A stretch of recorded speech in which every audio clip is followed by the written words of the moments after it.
Ok, donc moi le poly, ça a été en fait moi je viens d'un monde monogame parce que je me suis marié tôt, j'ai rencontré ma femme à 18 ans et donc on a vécu, on est toujours ensemble, ça fait 19 ans, si je dis pas de bêtises. Donc on était monogame, mariage, église, tout ça. Félicitations.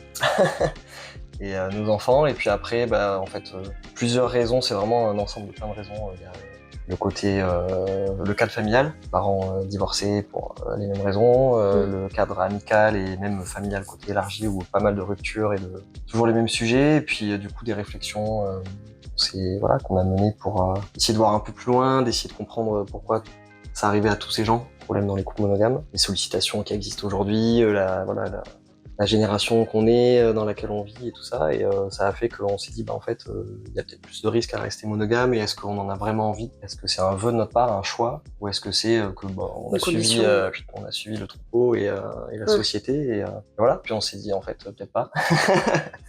Et on a fait une déconstruction en 3 étapes.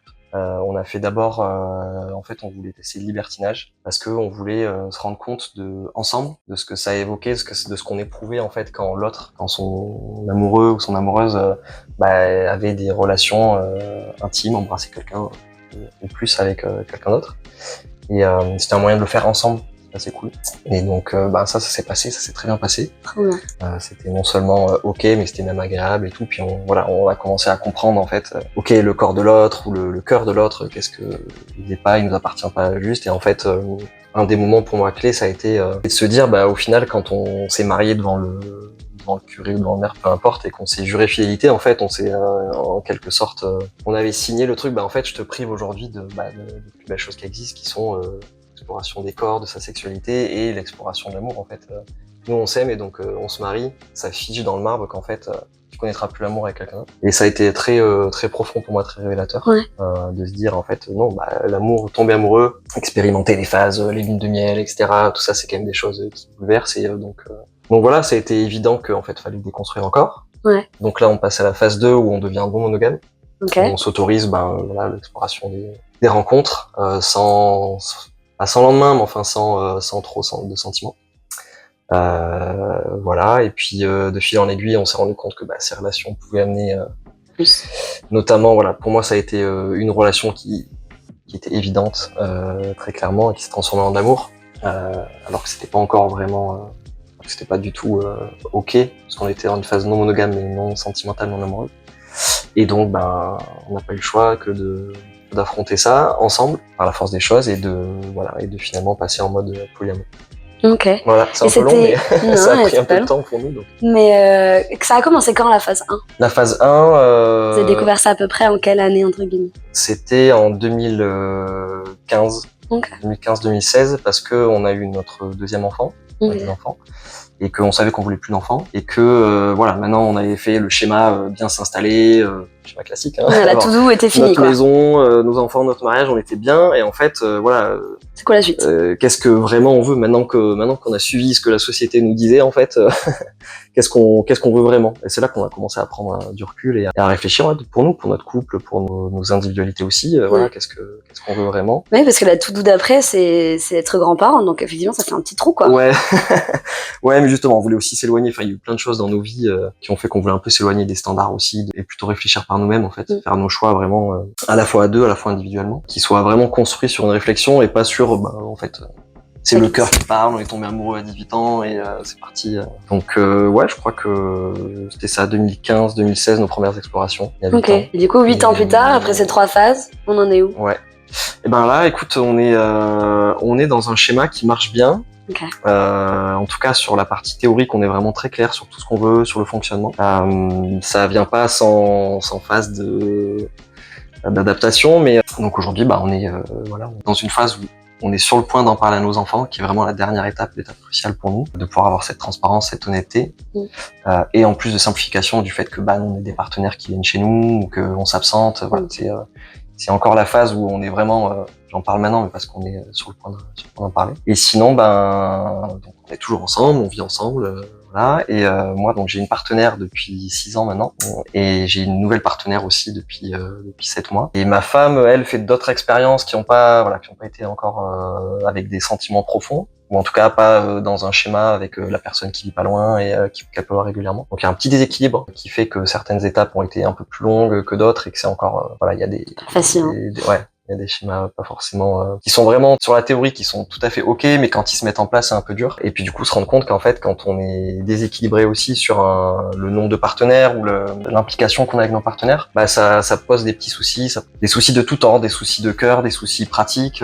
Tu vois, bah moi quand je vois mes partenaires, je suis obligé d'aller les voir parce que ma femme est à la maison tout le temps. Oui, et en fait le jour où elle aura quelqu'un, bah ça sera plus simple dans le sens où elle aussi, elle pourra y aller. Et du coup, moi, je passerai peut-être plus de temps avec mes enfants. Je partagerai plus de ma vie personnelle, ma maison, mes enfants, avec mes autres partenaires qui auront l'occasion de rentrer un peu plus dans ma vie. C'est souvent quand je vais dans les cafés poly ou que j'ai des discussions poly, c'est souvent ces discussions-là de la différence entre poly solo, c'est-à-dire où en tout cas tu as démarré ta démarche poly seule et du coup tu peux t'organiser, tu peux ça, ou alors une vie, tu arrives avec un bagage, avec une vie, avec une femme, des enfants, et tu as cette situation-là. Et tu dois faire rentrer le reste dedans. Mais ce que tu disais est hyper intéressant. Ça m'est arrivé souvent de ce décalage. J'ai une relation où en un an, il a eu 11 autres partenaires et moi, j'en ai eu 0. Okay. Et encore une fois, on dit sur le papier, la théorie du poly, ça marche super. Mais il y a une réalité derrière. Et je crois qu'à partir de la 8e, il commençait à m'apporter à manger quand il me disait qu'il avait une nouvelle partenaire. Parce qu'il sentait bien que j'en avais ras le cul. Et du coup, c'est compliqué parce que pour tout le monde, parce que lui, il va pas s'arrêter de découvrir des choses, c'est le deal qu'on avait fait. Et moi, ça change rien. Enfin, qu'il trouve des gens, ça m'empêche de rien. Mais c'est juste, ça montre les difficultés qu'il y a dans les deux sens. Et ça met dans une position hyper étrange tout le monde, de genre, super pour toi. Et l'autre qui voudrait partager son bonheur et qui peut pas.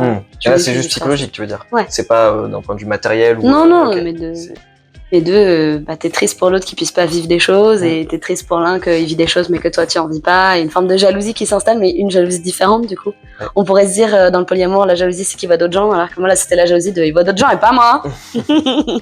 Oui, mais ça aussi, c'est arrivé parfois où tu sens pourquoi il y en a que pour toi, quoi. Ouais. Il y a ces deux phases-là. Il y a le côté pratique où il peut y avoir des conflits parce qu'il y a un déséquilibre, et il y a le côté psychologique où ça va toujours dans un sens. Et moi, alors, j'ai cette position inverse que tu as eue, et je le partage avec ma femme, et je le partage aussi avec ma partenaire depuis 6 ans, où elle veut vraiment avoir son partenaire principal. C'est vraiment son rêve, son but et tout. Et en fait, moi, quand je lui dis j'ai une nouvelle partenaire, pour elle c'est un drame parce qu'elle dit mais en fait t'as déjà tout, donc what the fuck, tu vois. C'est laissant aux autres. Voilà, c'est non, c'est à moi, tu vois. Donc je suis hyper, je sais pas, c'est jalouse le mot, mais je suis hyper, c'est l'injustice.